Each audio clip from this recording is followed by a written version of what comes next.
So, ayun guys. Itong area na to, ayan, nakita nyo naman sa taas. Tapos ko na. Ayun, tapos ko lang mabalot ng sako yung langka.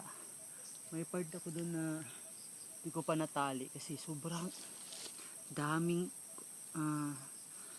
aliwang tawag sa amin nun eh. Sobrang sakit mga gat. Kaya bumaba ako. Tapos inayos ko lang yung hagdan. Saka ako babalikan yung sako at itatali. Okay?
So, yun guys, natapos ko na rin balutin lahat yung langka.